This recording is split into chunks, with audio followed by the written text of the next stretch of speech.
வணக்கம் மக்களே. இப்போ நம்ம என்ன செய்ய போகிறோம்னா கருவாடு உருளைக்கிழங்கு கிரேவி செய்ய போகிறோம்.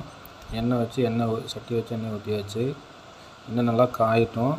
அடுப்பு நல்லா எரிஞ்சிட்டு இருக்கு. எண்ணெய் கொதிக்க ஆரம்பிச்சிருச்சு. நம்ம கடுகுக்கு பதில் பட்டை சோம்பு கிராம்பு கொஞ்சம் கையில் வச்சுக்க அதை போட்டுக்கலாம். நல்லா கொஞ்சம் வதங்கட்டும். அப்போ தான் அந்த ஸ்மெல்லு கொஞ்சம் பிடிக்கும். எண்ணெயிலே வதங்கினதுக்கப்புறம் நல்லா வதங்கட்டும். இந்த எண்ணெய் கொஞ்சம் சூடு கம்மியாக இருக்கணும். கொஞ்சம் அப்படியே இப்போ தான் வதங்குது. நல்லா வதங்கட்டும் மக்களே. நல்லா வதங்கிச்சு. அடுத்து கருவேப்பிலையை கொஞ்சம் போட்டுக்கலாம். கருவேப்பிலை நல்லா பொறுன்னு வரணும்.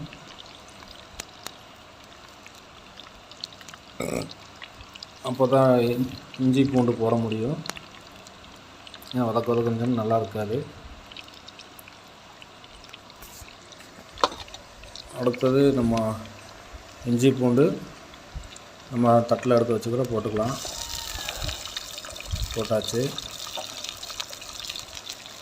அடுத்து நம்ம கொஞ்சம் நல்லா எண்ணெய் சூடாக நல்லா ஃப்ரை ஆகணும். ஸ்பூன் எடுத்து கரண்டி எடுத்து நம்ம கிண்டிக்கலாம். நல்லா கிண்டிக்கலாம். கிண்டி விட்டதுக்கப்புறம்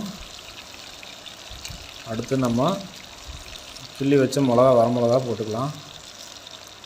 வரமிளகா 4 மிளகா கிள்ளி வச்சுருக்கோம். நம்ம அந்த வரமிளகா போட்டுக்கலாம்.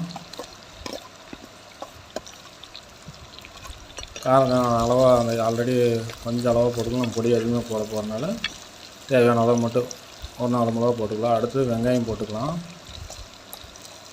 வெங்காயம் கொஞ்சம் 2 வெங்காயம் தான் வெட்டிக்கலாம். ஆனால் கொஞ்சம் அதிகமாக தெரியுது.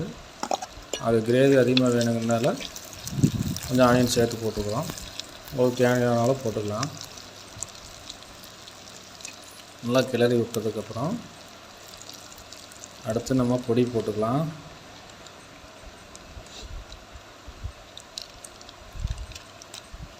அடுத்து மிளகாத்தூள் போட்டுக்கலாம். கொஞ்சமாக வேணுங்கிற அளவு போட்டுக்கலாம். நம்ம கவரில் நம்மளுக்கு அளவு தெரியுறதால அளவாக போட்டுக்கலாம். மஞ்சத்தூள் அளவாக போட்டுக்கலாம். நல்லா அடுப்பு நல்லா எரிஞ்சிட்டு இருக்கு மக்களே. என்ன வெளியே வச்சு பண்ணிட்டு இருக்கனால மண் சட்டியில் அடுப்பு காற்றுக்கு வேகமாக நல்லா எரிஞ்சு கொண்டு இருக்குது. நல்லா ஒரு கிண்டிக்கலாம். சட்டி வேறு கொஞ்சம் நிற்க மாட்டேங்குது. அது ஒன்றும் பிரச்சனை இல்லை, பார்த்துக்கலாம். அடுத்தபடியாக நம்ம அரைச்சி வச்சா தக்காளி ஊற்றிக்கலாம். ஏன்னா தக்காளி போட்டிருக்கலாம். நம்ம வெட்டி போட்டோம்னா லேட்டாக தான் மேலே கிரேவி கொஞ்சம் கிடைக்காதுன்னு சொல்லி நான் தக்காளி நல்லா அரைச்சாச்சு. ஏன்னா கிரேவி நல்லா வரணும்னு சொல்லி தக்காளி நம்ம மிக்சியில் அரைச்சிட்டோம். கொஞ்சம் தண்ணி ஊற்றி உள்ளே ஊற்றிக்கலாம்.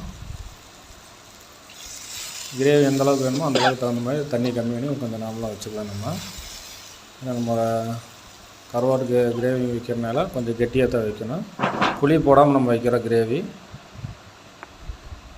புளி போடாமல் வைக்கிறோம். ஆனால் கொதி வரட்டும். கொதி வந்தோடனே நம்ம கருவாட்டை போட்டுடலாம். கருவாடு போட்டதுக்கப்புறம் நம்ம அப்புறம் உருளைக்கிழங்கு போட்டுக்கலாம்.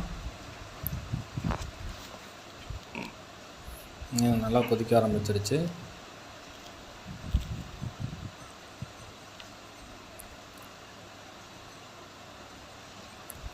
நல்லா கொதிக்க ஆரம்பிச்சிச்சு. நம்ம கருவாடு இடையிலேயே போட்டோம்.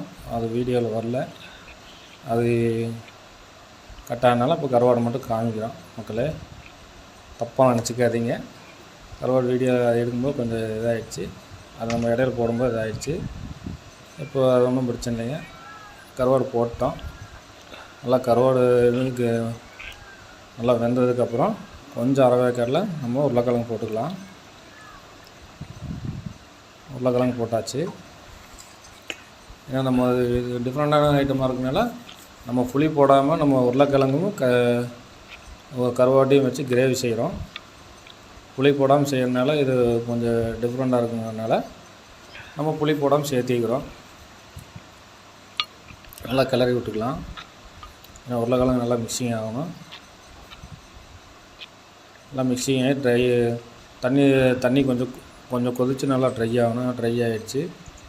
நம்ம அடுத்து என்ன கொத்தமல்லி தழை போட்டு ஒரு பெரட்டி கீழே இறக்கிடலாம். நம்மளுக்கு சுவையான கருவாடு உருளைக்கிழங்கு கிரேவி ரெடி ஆகிடுச்சு. நம்ம ஒரு பெரட்டி எடுத்து இறக்கி வச்சோம்னா சரி, பெரட்டிடலாம். நம்ம கரண்டி வேறு அடுப்பு வச்சுனா கரண்டி வேறு கொஞ்சம் சூடாக இருக்குது, அதனால் வாங்காமல் ஒரு பெரட்டிக்கலாம். நல்லா மேலே எங்கேயும் ஒரு பெரட்டினோம்னா கருவாடு கிரேவி நல்லா கிரேவி ஆகிடுச்சு. நம்ம இந்த சாப்பாட்டுக்கு போட்டு சாப்பிட்டோம்னா டேஸ்ட்டாக இருக்கும் மக்களே. இன்னும் புளி போடாமல் செஞ்சனால இது ஒரு டிஃப்ரெண்ட்டாக இருக்கும்.